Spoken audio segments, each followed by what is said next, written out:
Yeah. So I think a lot of the kids are lacking in life is purpose when they're growing up. So yeah. I was very fortunate to spend time in San Francisco, living and working. The Port of Townsville Rotary Club sent me there as a student to study at Golden Gate University. And living in San Francisco and working there was very eye-opening, and San Francisco has a major homeless problem, people living under the freeway. And I realised in being a part of that community just how important people having a purpose is. And as humans, we need a purpose to get up in the morning. And what happens if we don't is that people get depressed, and it is just natural that human beings will turn to alcohol and drugs to try and fill that gap. I think that we need to address these issues in Townsville and look at that purpose.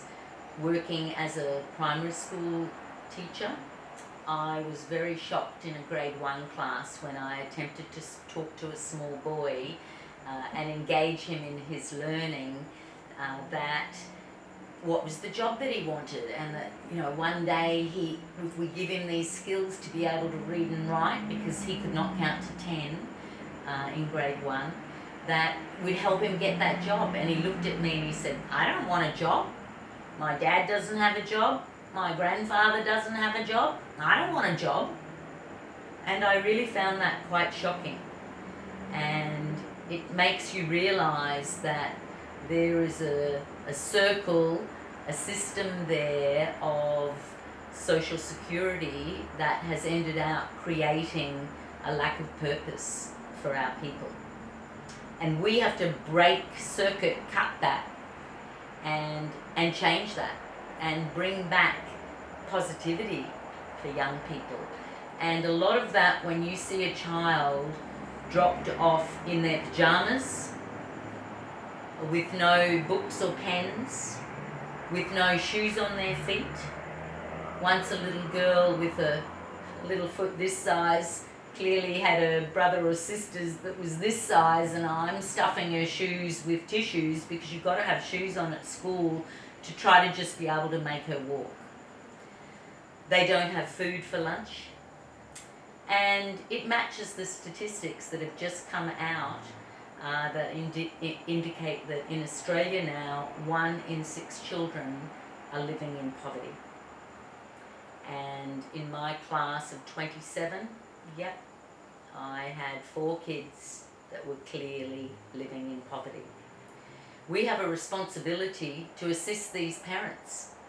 It might be a bit extreme, but I've always felt that before a child could be enrolled in high school, that they indeed have to attend parenting classes before the school accepts them on a Monday night, teaching the parents how to cook, teaching them discipline.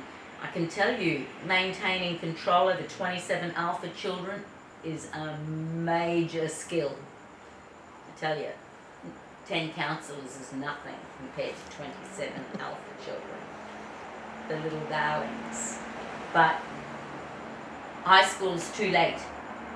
You ask any of those incredible teachers out there in prep or primary school right across our city, I think it's one of the toughest jobs in the world, but they will tell you straight up who are the children in that class that are going to end out in jail.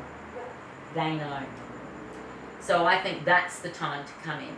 That's the time to have programs to give simply those children the support that they need, because we know as teachers that if in grade 1 they can't count to 10, when you've got 27 kids and 1 teacher, no teacher has the time to be able to sit down one-on-one with those children and teach them to read and write.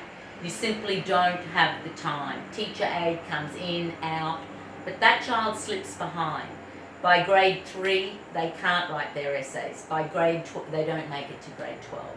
So we need to look at programs that target children early when we realise they need simply that extra support. There are no bad children.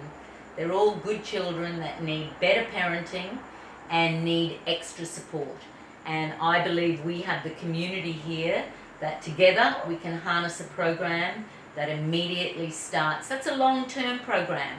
No more of this band-aid, let's think that we're just going to throw police on it and fix the problem. No.